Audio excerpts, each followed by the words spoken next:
Hi everyone and welcome to Left on Red. My name is Red and this is r/Entitled Parents. In our first story, the OP is a teen who is playing Call of Duty Modern Warfare 2019 Team Deathmatch. The entitled parent is the kid's mom, and the kid is, well, the kid himself. I was playing TDM with the kid when he said, "Dude, you have the MW2 Ghost skin." Me, "Oh, yeah?" "Dude, give me the skin." "I can't give skins in this game." "Buy me the pack then." "Hell no." Other people at this point chime in. "Hey kid, if you want the pack, tell your mom. Maybe she'll buy it." Match ends. Next day, the kid sent a friend request, so I accepted it. He invited me to a PS4 party. Kid, "Hey dude, listen, I'm sorry for what happened yesterday." I could hear on the background the entitled parent. Entitled parent, "Give me the frickin' microphone." Entitled parent, "Hello?" "Hello, missus. Are you kid's mom?" "Yes, and I want you to buy that thing to my little boy." I could hear the kid in the background. Kid, "Don't do it. You're embarrassing me." Me, "Why should I buy it? I mean, you can buy it yourself. You're his mom, right?" "Don't tell me what to do, you little F." I was officially annoyed then. Me, "If you don't want to buy it, it's your problem." "Excuse me?" "Hey kid, if you're able to hear me, go to the in-game voice chat. Hello?" "Hi." "Buy my kid COD points." This caught almost everyone off guard.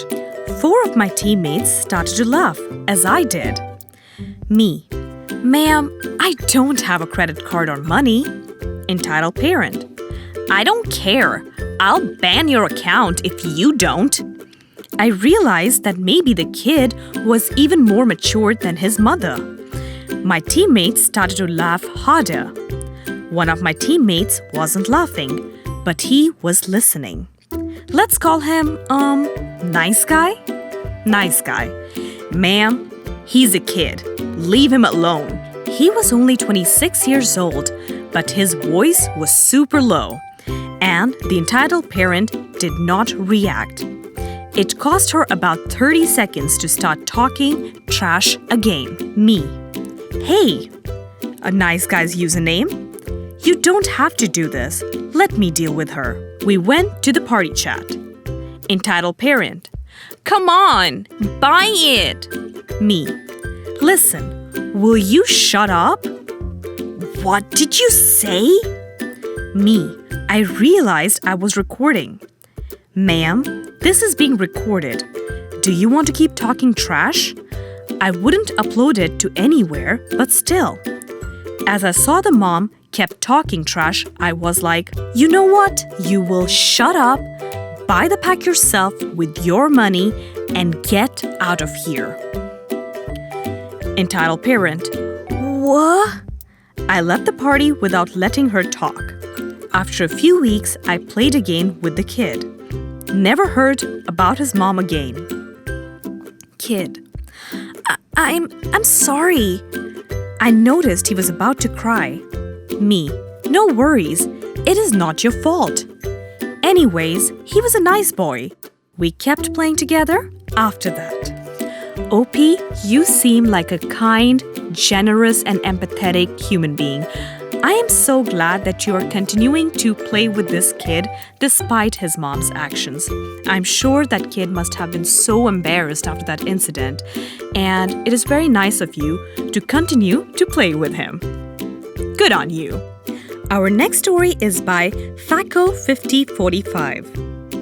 Context: this happened in December 2018. I help a local NGO giving kids that are in special care homes and hospitals gifts during Christmas time. We get a lot of presents, which is nice. And sometimes people are very generous and buy pretty expensive and giant toys. This is not that nice. Don't get me wrong, I love that people want to help. But when we get these awesome toys, we know it would be a problem with the kids because they would get jealous when someone gets something better. Giveaways are normally done in a Christmas party or event, so everyone sees what everyone gets. As a safe measure, we decided that best toys would be given in raffles before we get the rest, so that anyone has the chance to get them. This prevents most problems. Most. Main story. We were in this small pediatric hospital with about 25 to 30 kids in our party and had just ended the raffle segment.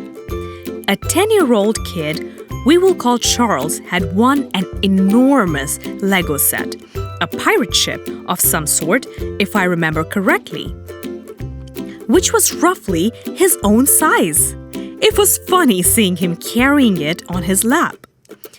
As you may have guessed by the title, Charles was a wheelchair user because he could not move his legs. Then our real, totally not fake Santa came and gave away the other kids their presents, which are randomly distributed, only taking age and gender into account. Charles and the other winners did not receive another one, just to make it clear. Kids were starting to play with their toys with us, volunteers and their parents watching. Then Karen appeared. She approached Charles and started talking to him. By the face he was making, it was obvious the poor kid was scared, and with his mom nowhere in sight, I decided to intervene. Consider I'm a 26-year-old guy with a full beard dressed in an elf leotard. Very intimidating indeed. Elf. Hello, miss. What can I help you with? Karen. Oh, nothing, sweetie. Just talking to little one here. Are you his mom? Oh, no. Thank God, no. Oof. Elf internally. This lady. My beautiful Tyler is over there. Elf. Cute. To Charles. So, what is this gentle lady speaking to you about, kiddo? Charles. She wants my toy. Sorry? Oh, no. It's not what you think. I was trying to trade with him. See, my poor kid got this Superman. But he's not that into superheroes. Yet, he loves Legos, so I thought, why not trade him? You like superheroes, don't you? Charles. Not really. But all boys love superheroes. Me internally. You just said your boy didn't. Well, miss, this is Charles' toy. But I think we have some others left in the bag. We can go check if you like. That's awesome. Do you have another Lego set? Not really. This one was a special surprise. But maybe your kid would like a car, a ball, or other action figure? Then thanks, but no thanks. I will take this one. She tries to take the box, but Charles wheels himself backwards and is now hugging it tightly. Karen. You little. Stop it, miss. It is obvious he doesn't want to trade it, and he won't. Who cares? He can't even play with it. Look at him. I see he can use his hands, so stay back. I put myself in the middle of them. Karen now lets out a weird, high-pitched sound. I don't care what you say! My boy deserves it more! He is not some useless cripple! These were her actual words, and My apologies to the headphone users. She pushes me aside, and before I can react, she rips off the box from Charles's arms and starts running. Thankfully for us, Santa Claus is coming to town. Our real, totally not fake Santa is able to intercept her. Well, that's a Christmas miracle if you ask me. Her shouts had alerted him about what was happening, and he came to check on us. Santa: "What is happening, madam?" "Your employee was trying to steal my boy's toy." Apparently, she forgot Santa was the one who gave the presents in the first place. "I am pretty sure that Lego set belongs to the wheelchair kid that is crying over there." "For I care. You are no one to tell me what my kid deserves as a present, and you are no one to stop me from getting it." Actually, I am pretty sure I am. Let me present myself. I am Dr. Nicholas Saint, head pediatrician and manager of this hospital. Unless you want to be kicked out of the premises, you will give that toy back immediately. Who would say? Our real, totally not fake Santa was actually a fake. And he was also an actual manager. What a Christmas miracle for poor Karen. The woman was basically paralyzed, so Santa took the toy and returned it to Charles. Santa: "Where's your mom, kid?" "My dad is in another building, filling some paperwork, I think." "Well, while he comes back, our bearded elf friend here, that's me, is going to take care of you, yes?" "Yes, Dr. Santa." I think he had partially heard what the doctor said to Karen. "Perfect. Now you," speaking to Karen, "you are in the naughty list. Come with me. I am sure our social services office would love to hear about this incident about an adult woman attacking a child." "What? Please, no!" The two of them left with Karen crying like a spoiled kid. I took care of Charles until his father arrived and told him what happened.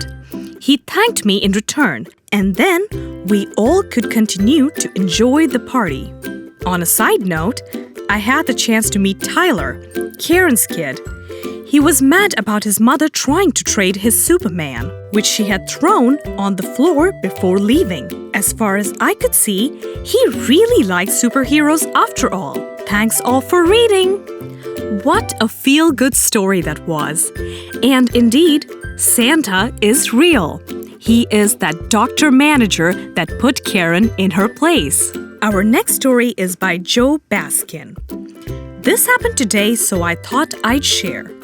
I'm F and home from college. The stay-at-home order in my town is slowly being lifted, so some businesses are finally opening up. My parents require me to have a summer job. I am blessed enough that I get to keep all the money I earn. My parents just like me to work to gain experience. This will be relevant later, but I'm not a skinny girl. I wouldn't consider myself large either. I am 5'6" and weigh about 140 to 145 pounds right now, and carry most of it in my hips and thighs. The freshman 15 did hit me hard though, as I used to be 120-ish. So today, after finishing my last online final, my dad called me. He told me that one of his friends, who runs a heating AC company, texted him that they were looking for girls to work in the office, answering phones and stuff. I got excited because that's exactly what I wanted. So I put on a dress, printed a copy of my resume, and drove down. The ladies inside were super nice and asked me to fill out an application, so I sat down to do so. And this is where the entitled mother enters. Here's everyone involved. Entitled mother, entitled girl, and me. Desk lady 1, who is on the front desk. This woman is relatively thin, which will be relevant later. Desk lady 2, desk further back, but still in room. This woman is plus-sized, which will be relevant later. And finally, the boss of the business. We're in the South, which might be relevant because typically for jobs like this, they are looking for a pretty face to sit behind the counter and talk to customers. This is unspoken though. Yes, it's awful, but hey, I needed a job. So, as I'm filling out an application, Entitled Mother enters with Entitled Girl. She announces that she's here about the opening and her daughter would like to apply. Desk Lady 1 explains that she will need to fill out an application and hands her one and a pen. They come sit in the lobby right beside me, which I thought was weird, but I didn't say anything. Entitled Mother to me. Are you here for the job as well? Me. Yes, ma'am. Entitled Mother. You know that little cocky sound people make? I ignored her and went up to the desk lady 1 to ask a question about the application. It was about how professional one of my references for babysitting was. When I returned and sat back down, Entitled Mother walked up to the desk. Entitled Mother. Does my daughter even really need to fill this out? Desk Lady 1. It's protocol. Boss will look at all the applications and decides who to call for an interview. Entitled Mother. Is he here? I'm sure if he could see my daughter, he'd know who he wanted to call. Haha. Desk Lady 1. He is, but he isn't seeing visitors right now. Entitled Mother. How will he know who to hire if he doesn't know what the girls look like? Desk Lady 1. Well, he will need to see their references and will make a few calls before he... No, my daughter is an aspiring model. She won insert local pageant in 2019. He needs to see her to know she's the face he wants to see behind the counter, interacting with customers. I'm not sure what you mean. This isn't a modeling job. Looks don't really matter. Oh, I know, but they do. Let's face it, boss isn't going to want... At this point, she leans in closer to Desk Lady 1. A chubby girl up here, is he? This whole time, Entitled Girl is smirking at me in glances as she fills out her application.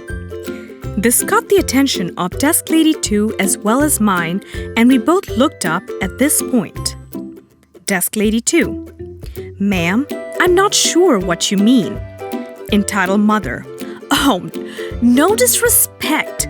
I just know boss personally and know he'd prefer a new pretty face around the office. Maybe I'm a little biased, but I think there is no question between my daughter and, well, this young lady, for example. No offense, honey. Just trying to save you some time.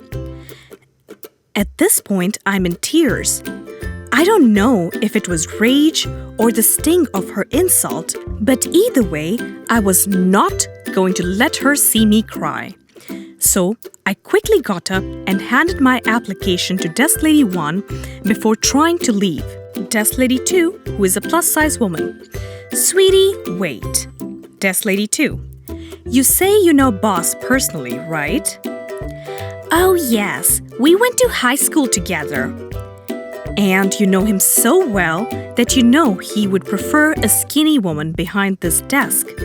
Well, I didn't say that, but I'd assume so. Great. Well, I'm his wife and I worked behind this desk for almost 15 years now. And as you can see, I could probably drop a few.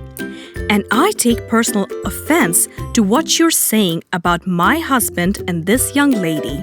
So, I'd like you to wait in the car while your daughter fills out her application.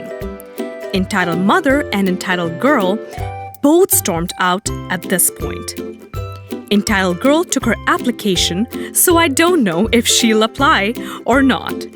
But both women behind the counter told me that entitled mother was a bad person and they would vouch for me with the boss, so I'm hopeful that I got the job. And right below, OP has an update. Today, I went in for an interview and just got home from that. It went well, and I'm hoping for a call soon, and I'll update you when I know. Well, OP, all the very best for you. Chin up and don't let that entitled mother or entitled girl spoil your mood. And that was r/entitled parents.